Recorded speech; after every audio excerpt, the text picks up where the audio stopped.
निष्प्रयोजन रह जाता है। अर्थात जिसने ब्रह्म को तत्वों में जान लिया उसके लिए वेदों की कोई आवश्यकता नहीं होती।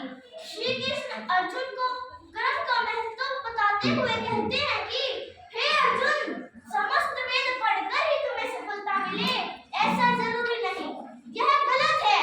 कर्म योग तो ऐसे बड़े सागर की तरह है कि अगर तुम्हें यह मिल गया तो तुम्हें छोटे तालाबों की आवश्यकता क्यों रहेगी। इसी के साथ श्री कृष्ण अर्जुन से कहते हैं कि हे अर्जुन, कि हे धनंजय, तुम्हें अपने योग कर्म करते चलना है, तुम्हें अपने फलों की इच्छा कभी नहीं रखनी और यही तुम्हारे लिए योग है। इसी के साथ मैं अपने अगले श्लोक में आगे बढ़ना चाहूंगा। जब युद्ध भूमि में अर्जुन के कदम डगमगाने लगते हैं तब श्री कृष्ण से कर्म का महत्व बताते हुए कहते हैं कि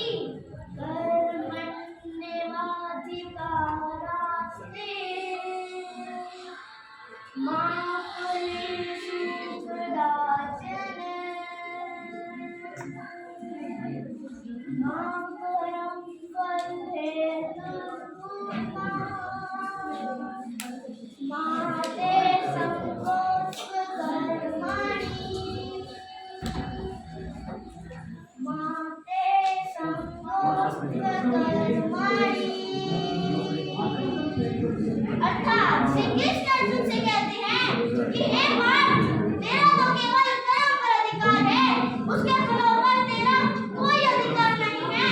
तू केवल कर्म कर, फल की इच्छा तो ईश्वर के हाथों में है। फल की इच्छा के ऊपर तेरा कोई भी वश नहीं है। कर्म को अपना धर्म मानकर करता चल। कर्म में कभी भी फल की भावना मत रख, लेकिन ऐसा भी नहीं होना चाहिए कि तू कर्म ही ना करे। तुझे कर्म करना है लेकिन फल की भावना किए बिना निष्काम भाव से किया गया कर्म ही श्रेयकर होता है। अगर कर्म के साथ फल की भावना जुड़ी होगी तो वह कर्म ना होकर फल को प्राप्त करने की एक तृष्णा बन जाता है, जो कि सही नहीं। इसलिए हमें कर्म तो करना है लेकिन फल की इच्छा कभी नहीं रखनी। कर्म हमेशा निष्काम भाव से करना चाहिए, तभी वह फलित होता है और श्रेयकर भी होता है और वही हमें अच्छा फल देता है। इसी के साथ मैं अपने अगले श्लोक के आगे बढ़ना चाहूंगा। कृपया सब ध्यान दीजिएगा। मेरा तीसरा श्लोक अध्याय 2 का 48वां श्लोक है। योगस्थ कुरु कर्मण्ये संगं त्यक्त्वा धनंजय सिद्ध्यो समो भूत्वा संत्वं योग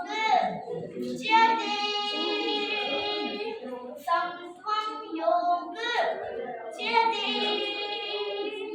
अर्थात श्री कृष्ण अर्जुन से कहते हैं कि हे धनंजय, तुम्हें आसक्ति को त्याग कर सिद्धि और असिद्धि में समान बुद्धि वाला होकर कर्तव्य में स्थित होते हुए कर्तव्य कर्मों को कर।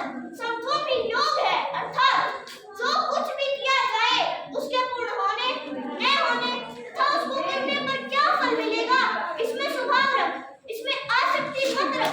अगर कर्म में आसक्ति होगी तो कर्म में केवल दुख ही दुख होगा। अगर तू अपने पराये सुख दुख जैसे बंधनों से मुक्त होकर रहना सीख लेगा तो वही तेरे लिए योग है और वही तेरे लिए संतोष है और वही तेरे लिए सही है। अगर तू इन सभी बंधनों से समान बुद्धि वाला होकर रहना सीख जाएगा तो तुझे सफलता जरूर मिलेगी, तुझे सफलता जरूर मिलेगी। इसी के साथ मैं अपनी वाणी को विराम देते हुए इस मंच से और आप सभी से इजाजत चाहूंगा और बस इतना ही कहना चाहूंगा, इससे परे कुछ भी नहीं संसार का विस्तार है। इससे परे कुछ भी नहीं संसार का विस्तार है। जैसे माला में मोती इसमें गुथा संसार है, इसमें गुथा संसार है। राधे राधे, जय कृष्ण, धन्यवाद।